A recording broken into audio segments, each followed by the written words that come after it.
दोस्तों प्रदीप गिरी 11th-12th academy इस channel में आपका बहुत बहुत स्वागत है। आज हम 11th का एंगल एंड इट्स मेजरमेंट का एक्सरसाइज नंबर 1.2 का क्वेश्चन नंबर 6 से लेके क्वेश्चन नंबर 10 का पार्ट कवर करने जा रहे हैं। मतलब ये पार्ट 2 वीडियो है दोस्तों। कौन से एक्सरसाइज का? एक्सरसाइज नंबर 1.2 का। अगर आप अपने सिलेबस को बहुत जल्दी जल्दी कवर करना चाहते हो तो ऑलरेडी हमने गिरी ट्यूटोरियल के ऊपर पूरा का पूरा 11 का मैक्स 1 अपलोड कर दिया है। अगर आप चाहते हो तो वहां से जाके आप फटाफट फटाफट अपनी चीजों को कवर कर सकते हो। अब चलते हैं दोस्तों, वन बाय वन चीजों को स्टार्ट करते हैं। पर सबसे पहले बता देना चाहता हूँ कि प्लीज ये वीडियो को लाइक कर दो और अपने दोस्तों तक इसे अगर आप शेयर करोगे तो मुझे बहुत अच्छा लगेगा। अब देखो दोस्तों, यहाँ पे अप टू क्वेश्चन नंबर 5 तक जो कॉन्सेप्ट था, क्वेश्चन नंबर 6 से क्या क्या कॉन्सेप्ट की जरूरत है वो मैं सबसे पहले आपको बता देना चाहता हूँ। जैसे अगर मैं बात करूँ तो यहाँ पे कौन कौन से कॉन्सेप्ट के बारे में चीजें पढ़नी चाहिए आपको। जैसे सबसे पहले अगर मैं बात करूँ तो आपको यहाँ पे जो सबसे पहला पार्ट पढ़ना है दोस्तों, वो क्या पढ़ना है?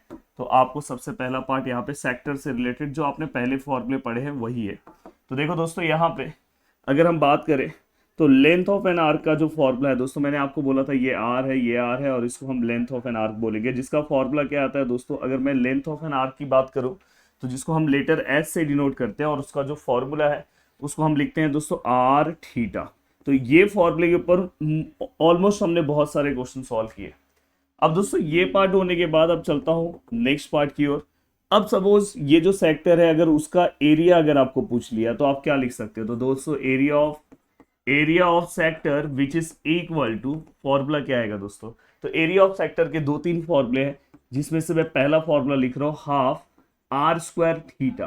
क्या लिख रहा हूं? पहला फॉर्मूला हाफ आर स्क्वायर, देखो आर स्क्वायर और क्या आएगा दोस्तों? थीटा। वही फॉर्मूले को अगर मैं मॉडिफाई कर दूं, देखो ये हाफ है, ये आर स्क्वायर को मैं आर इंटू आर थीटा लिखूं, देखो आर स्क्वायर को 2 टाइम आर लिखा, देन दोस्तों ये क्या हो जाएगा हाफ, ये क्या हो जाएगा दोस्तों आर। और आपको पता है आर थीटा मतलब क्या होता है दोस्तों? आर थीटा मतलब क्या होता है दोस्तों? एस। तो यहाँ पे क्या हो जाएगा दोस्तों? एस। तो दोस्तों ये क्या हो जाएगा आपका एरिया ऑफ सेक्टर। तो ये एरिया ऑफ सेक्टर का आपका ये कौन सा फॉर्मूला हो गया दोस्तों? दूसरा फॉर्मूला हो गया। ये एरिया ऑफ सेक्टर का पहला फॉर्मूला है। अब आपके मन में क्वेश्चन आ रहा होगा कि सर ये दोनों फॉर्मूले में से मुझे कौन सा यूज करना है? तो दोस्तों मेरा आंसर है कि आप कोई भी यूज करो, पर मेरा आंसर ऐसा नहीं है। जब थीटा दिया होगा तो आप ये यूज करो। जब आपको अगर समझो लेंथ ऑफ एन आर्क का वैल्यू पता है तो आप डायरेक्ट ये फॉर्मूला यूज कर सकते हो। तो ये हमेशा याद रखना, अगर दोनों वैल्यूज आपको पता है तो आप कौन सा यूज कर सकते हो भाई, कौन सा भी यूज करो, कोई दिक्कत नहीं है। अब ये होने के बाद दोस्तों एक और कॉन्सेप्ट आपको पता होना चाहिए। एक कॉन्सेप्ट आपको कौन सा पता होना चाहिए दोस्तों? अगर ये सपोज ये मेरा सेक्टर है, सेक्टर का पेरीमीटर आपको पता होना चाहिए। अब मुझे बताओ पेरीमीटर का कॉन्सेप्ट क्या होता है? पेरीमीटर मतलब जैसे अगर मैं ट्राइंगल की बात करूं तो पेरीमीटर मतलब क्या होता है? सम ऑफ ऑल साइड। तो यहाँ पे आर है, यहाँ पे आर है, यहाँ पे एस है, तो यहाँ पे भी आप वही डेफिनेशन ले सकते हो, सभी का प्लस कर दो तो यहाँ पे आर और आर कितना हो जाएगा? 2r। और यहाँ पे लेंथ ऑफ एन आर्क। तो पेरीमीटर ऑफ सेक्टर का फॉर्मूला आपको समझ में आ गया। कुछ अलग से याद करने की जरूरत नहीं है, डायरेक्ट डायग्राम दिमाग में बिठाओ, एक झटके में याद हो जाता है यार। और ये सब चीजें होने के बाद दोस्तों एक और फॉर्मूले की बारी आती है कि सर इन केस हमें ऐसा क्वेश्चन आया, देखो मैं यहाँ पे डायग्राम बना रहा हूं। सर ये जो सेक्टर आप बना रहे हो इसके अंदर देखो ट्राइंगल दिख रहा है, ये देखो ये देखो ये जो ट्राइंगल दिख रहा है, इन केस सर अगर सपोज इसका एरिया निकालने के लिए आया तो कैसे निकालेंगे? तो दोस्तों देखो एरिया ऑफ ट्राइंगल डायरेक्ट मैं लिख रहा हूं, इसका फॉर्मूला क्या है? हाफ इनटू जो हम ऊपर वाला फॉर्मूला लिख रहे हैं आर स्क्वायर, सेम है।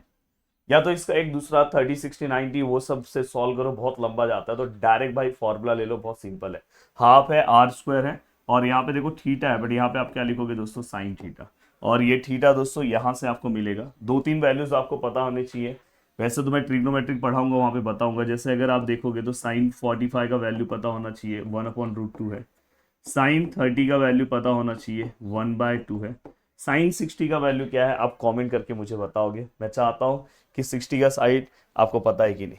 अब देखो सम सॉल्व करना मेरे लिए बहुत इजी हो गया। स्टार्टिंग का 5 मिनट मैंने लिया, बट अब सम देखो फास्ट में सॉल्व कर रहा हूँ। The area of circle is, देखो गिवन डेटा है पहला, पहला गिवन उन्होंने क्या बोला है? एरिया ऑफ सर्कल का फॉर्मूला क्या है दोस्तों? पाई आर स्क्वायर है। एरिया ऑफ सर्कल का फॉर्मूला क्या है? Pi r square. अब एरिया ऑफ सर्कल का इन्होंने जो वैल्यू दिया है दोस्तों 25 पाई, यहाँ पे pi r square, pi pi cancel, ये 25, ये क्या है दोस्तों? R square. देन ये अंडर रूट में, देन यहाँ पे r, देन यहाँ पे क्या आएगा दोस्तों 5 सेंटीमीटर है क्या सब में, यस सेंटीमीटर है। तो देखो दोस्तों एरिया ऑफ सर्कल से हमें डायरेक्ट रेडियस मिल गया। अब दोस्तों यहाँ पे find the length of its arc, हमें क्या करना है, लेंथ ऑफ एन आर्क निकालना है। तो लेंथ ऑफ एन आर्क का फॉर्मूला क्या है दोस्तों, S equal to R theta, यहाँ पे हेडिंग डाल देना length of an arc. R कितना है दोस्तों 5 है, एंड दोस्तों थीटा कितना है, तो थीटा अगर आप देखोगे तो यहाँ पे 144 डिग्री दिया है, बट आपको पता है इस फॉर्मूले के लिए theta must be in radian. तो दोस्तों हम क्या करेंगे, यहाँ पे देखो यहाँ पे थीटा कितना है दोस्तों 144 डिग्री, तो 144 को डिग्री से डर रेडियन की ओर लेके जा रहा हूँ, पाई बाय 180 से मल्टीप्लाई करूंगा और ये किस में चले जाएगा दोस्तों रेडियन में।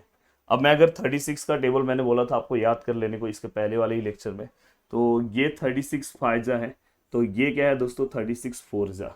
अगर आपको कुछ कैलकुलेशन में दिक्कत हो रहा है तो आप नॉर्मल कैलकुलेशन करो, कोई दिक्कत नहीं है। तो ये क्या हो जाएगा दोस्तों 4 पाई बाय 5 रेडियन।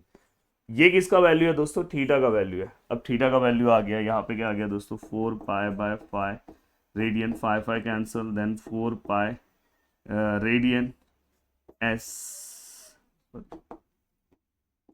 ये हमें ये एस का वैल्यू मिल गया। बट दोस्तों इस एस के वैल्यू को आप इस तरह से भी रख सकते हो।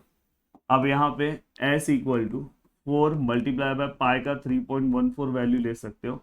और दोस्तों देखो यहाँ पे 3.14 मल्टीप्लाई बाय यहाँ पे 4 करोगे, 4 4 जा 16, 1 कैरी 4 1 जा 4 और 1 5, 4 3 जा 12। पॉइंट के बाद 2 नंबर है, पीछे से पॉइंट ले लो, तो यहाँ पे क्या आएगा दोस्तों 12.56 सेंटीमीटर। ये याद रखना क्योंकि एरिया नहीं है, ये तो स्क्वायर सेंटीमीटर लिखते हैं।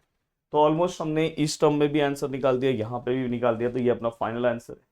अब देखो दोस्तों also find area of the corresponding sector. अब से जितने भी क्वेश्चंस आए अभी तक कोई भी कहीं पे भी हमें एरिया ऑफ सेक्टर नहीं पूछा था, बट यहाँ पे पूछा है। अब देखो यहाँ पे मैं क्या लिखूंगा, एरिया ऑफ सेक्टर। अब मैं कोई भी फॉर्मूला यूज कर सकता हूँ दोनों में से, दोनों से आंसर सेम आएगा। एरिया ऑफ सेक्टर का जो फॉर्मूला है दोस्तों, क्योंकि ऑलरेडी अगर आप देखोगे तो मेरे पास एस का वैल्यू है, तो मैं डायरेक्ट ले सकता हूँ। देखो यहाँ पे half into R into S मैं ले रहा हूँ, आप आर स्क्वायर थीटा भी ले सकते हो, कोई दिक्कत नहीं है, दोनों में से कुछ भी लो। अब देखो दोस्तों यहाँ पे हाफ है, आर कितना है दोस्तों, आर का वैल्यू कितना है 5 है, और एस का थोड़ा 5 अच्छे से लिखो, आर का वैल्यू 5 है, एंड एस का वैल्यू दोस्तों या तो आप ये ले लो, पर मेरे हिसाब से ये लोगे तो थोड़ा सा कैलकुलेशन में गड़बड़ होगा, तो इससे अच्छा एस का ये वाला वैल्यू ले लो डायरेक्ट 4 पाई, तो आप 4 पाई ले लो।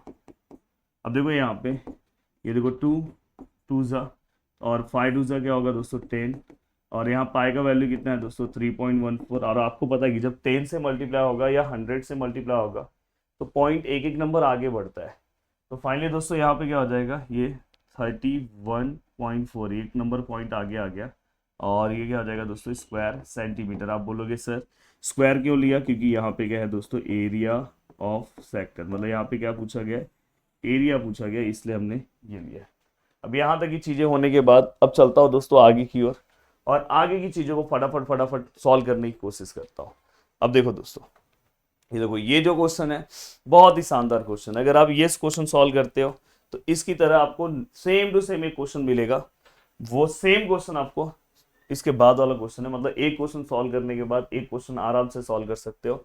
अब देखो दोस्तों इसके लिए सबसे पहले मैं डायग्राम बना रहा हूँ, ये देखो यहाँ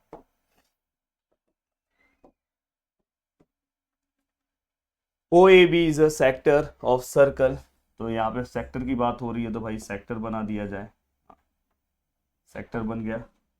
सेक्टर का नाम क्या है OAB, पर ये नहीं समझ में आ रहा है कि सर्कल का सेंटर क्या है, centre of circle is O, तो OAB परफेक्ट हो गया।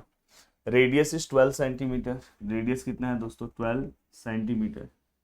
If angle AOB is 45 degree, angle AOB कितना है दोस्तों 45 डिग्री।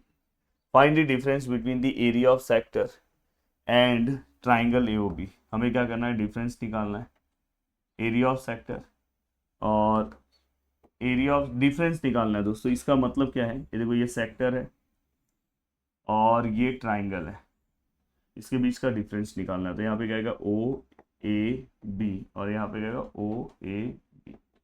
और फाइनली अगर मैं इसका डिफरेंस निकालने जाऊँ तो इसका फाइनली आंसर क्या आएगा दोस्तों, ये आएगा, क्योंकि यहाँ से आपको पता है ये देखो ये वाले पार्ट में से ट्राइंगल को माइनस करना है, तो ट्राइंगल माइनस हो जाएगा तो नीचे वाला पार्ट बचेगा, तो इनडायरेक्टली हमें ये आंसर निकालना है। तो देखो यहाँ पे हमें लिखा है difference between the area of sector और एरिया ऑफ ट्राइंगल, तो फाइनली हमें यही फाइंड आउट करना है।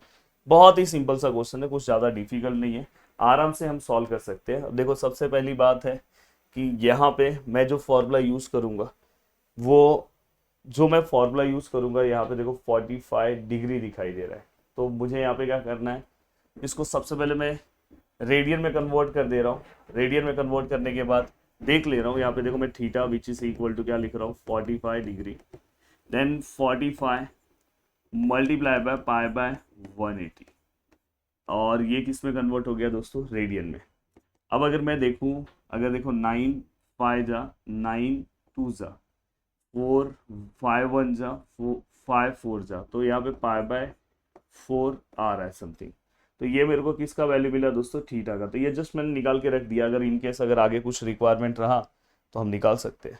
अब यहाँ पे इन्होंने क्या पूछा है, डिफरेंस बिटवीन, आप पूरा अच्छे से लिखना, the area of sector O A B and triangle A O B, इसके बीच का हमें डिफरेंस निकालना है। तो मैं यहाँ पे क्या करूँगा दोस्तों, तो यहाँ पे मैं क्या करूँगा, एरिया ऑफ सेक्टर में से एरिया ऑफ ट्राइंगल को क्या करूँगा, माइनस करूँगा। एरिया ऑफ सेक्टर का फॉर्मूला क्या है, half into R into theta. क्यों मैंने ये फॉर्मूला लिया, क्योंकि मेरे पास थीटा का वैल्यू है दोस्तों। अगर मेरे पास क्या, मेरे लेंथ ऑफ एन आर्क वाला वैल्यू नहीं है, वैसे तो मैं निकाल सकता हूँ बट नहीं है, तो मैं ये रख रहा हूँ। और एरिया ऑफ ट्राइंगल का ही फॉर्मूला है अपने पास, हाफ आर स्क्वायर, और यहाँ पे क्या है दोस्तों, साइन थीटा। तो हमने दोनों ही फॉर्मूले लिख दिए। अब दोनों फॉर्मूले लिखने के बाद दोस्तों यहाँ पे क्या आ गया, हाफ आर का वैल्यू कितना है दोस्तों, कुछ दिया है, रेडियस इज 12 सेंटीमीटर, तो रेडियस कितना दिया है दोस्तों, 12 का स्क्वायर, तो 12 इंटू 12 लिख देता हूँ। थीटा कितना दिया है दोस्तों, पाई बाय 4। हमेशा मैंने बोला है कि यहाँ पे जो भी आप थीटा यूज कर रहे हो वो रेडियन फॉर्म में होना चाहिए, तो ये चीज़ का आपको ध्यान रखना है। अब यहाँ पे क्या आएगा दोस्तों, देखो 1/2, यहाँ पे अगर आप सॉल्व करने जा रहे हो तो आर स्क्वायर, यहाँ पे भी क्या आएगा 12 मल्टीप्लाई बाय 12। हाँ यहाँ पे साइन, हाँ यहाँ पे याद रखना कि कोई रेडियन की जरूरत नहीं है, यहाँ पे डायरेक्ट साइन डिग्री फॉर्म में आएगा, तो डिग्री में कितना है 45, तो यहाँ पे डायरेक्ट 45। अब देखो दोस्तों इसी चीज को मैं यहाँ पे लिख रहा हूँ, अगर आप ध्यान से देखोगे तो ये देखो 2 1 जा 2 6 जा 4 3 जा, तो 6 3 जा 18, यहाँ पे कितना हो गया दोस्तों 18 पाई माइनस। अब यहाँ पे अगर मैं सॉल्व करने जाऊँ तो 2 6 जा, तो 12 6 जा 72, देखो ना 12 6 जा 72, और साइन 45 का वैल्यू कितना होता है दोस्तों 1/√2। यहाँ तक हमारा कैलकुलेशन आ गया, ये हमारा आंसर भी हो सकता है, बट हमेशा याद रखना जब भी अगर डिनोमिनेटर में रूट वाला पार्ट आए तो उसको आप फिर से सॉल्व रैशनलाइज कर लिया करो। तो देखो यहाँ पे 72/√2 है, तो इसको √2 से हमने रैशनलाइज किया, तो फाइनली ये 18 पाई माइनस 72√2 इंटू √2 2 हो जाएगा, देन ये क्या आ जाएगा 18 पाई माइनस 36√2। तो फाइनली अगर मैं सॉल्व करूँ तो 18 हम बाहर ले सकते हैं, तो अंदर पाई माइनस 2√2, और क्या है ये एरिया है, तो स्क्वायर सेंटीमीटर आएगा, स्क्वायर सेंटीमीटर दिया है, सेंटीमीटर हाँ, क्योंकि देखो ना difference between the area of sector, तो इसलिए ये हमारा फाइनल आंसर है। आप यहाँ तक भी रख सकते हो। अब देखो दोस्तों इसके बाद वाला जो क्वेश्चन है सेम क्वेश्चन है, कुछ अलग नहीं है, मैं एक्सप्लेन करके दे रहा हूँ, बट ये आप सॉल्व करोगे। देखो यहाँ पे सेम जैसा हमने पीछे स्टेप सॉल्व किया, जैसा कैलकुलेशन किया, सब कुछ सेम है, कुछ अलग नहीं है दोस्तों। अगर आप देखने की कोशिश करोगे तो यहाँ पे अगर आप देखोगे तो क्या लिखा है दोस्तों, O P Q is the sector of circle having centre O P Q, radius is 15 centimetre. Radius कितना है दोस्तों 15 centimetre. If angle P O Q is 30 degree, angle P O Q is 30 degree, ये angle कितना है दोस्तों 30 degree.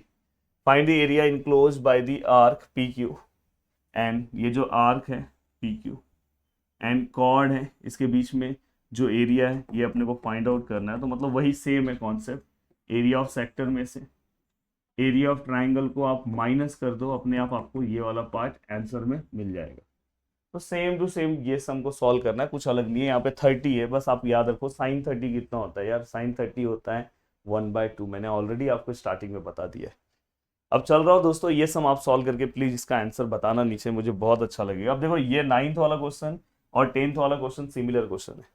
यहाँ पे अगर आप ध्यान से देखने की कोशिश करोगे तो यहाँ पे आपको कुछ चीजें दिखाई दे रही है और आराम से आप सॉल्व कर सकते हो। देखो यहाँ पे the perimeter of sector of circle of area. तो सबसे पहले देखो यहाँ पे एरिया आया ना, तो समझ जाना ये एरिया ऑफ सर्कल है। नहीं तो बहुत सारे लोग ना एरिया में ये गड़बड़ हो जाते हैं। The perimeter of sector, perimeter of sector of circle of area, मतलब ये सर्कल का एरिया, और ये पेरीमीटर ऑफ सेक्टर, ये बीच का लाइन आप मत पढ़ो, इसको मत पढ़ो direct. Perimeter of sector is 20 centimetre, मतलब वो पेरीमीटर दिया है, तो मतलब ये एरिया ऑफ सर्कल है। एरिया ऑफ सर्कल का फॉर्मूला क्या होता है, पाई आर स्क्वायर। ये वैल्यू कितना है दोस्तों 25 pi, pi r square, pi pi cancel, 24 r square, ये अंडर रूट में 25 आर, देन ये क्या आ जाएगा 5 सेंटीमीटर है क्या, हाँ। तो आर का वैल्यू मिल गया। अब आर का वैल्यू मिलने के बाद हमें पेरीमीटर का आंसर दिया है। पेरीमीटर का आंसर कितना दिया है दोस्तों 20 सेंटीमीटर दिया है। और पेरीमीटर का फॉर्मूला आपको पता है दोस्तों, perimeter which is equal to 2r plus H, starting में ही एक्सप्लेन किया था।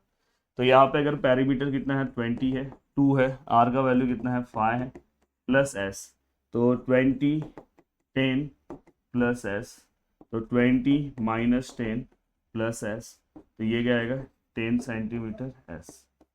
तो दोस्तों यहाँ पे ये वाला भी पार्ट आपने फाइंड आउट कर दिया। Find the area of sector. अब अपने को क्या निकालना है दोस्तों, area of sector. Area of sector क्या आएगा दोस्तों, half into R into S. Half, R का वैल्यू कितना है दोस्तों 5 है, और एस का वैल्यू कितना है 10।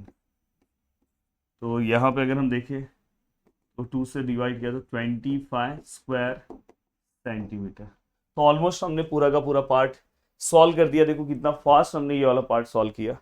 और अगर आप देखना चाहोगे तो इसके बाद वाला सम सेम है, देख लो A to Z डिक्टो सेम सेम है, और बस यहाँ पे नंबर्स अलग हैं। तो प्लीज़ आप इसका भी सम का आंसर सॉल्व करके नीचे कमेंट करोगे। वीडियो को देखने के लिए दिल से thanks, thank you so much दोस्तों। मिलते हैं नेक्स्ट वीडियो में, बाय बाय, टेक केयर, जय हिंद दोस्तों।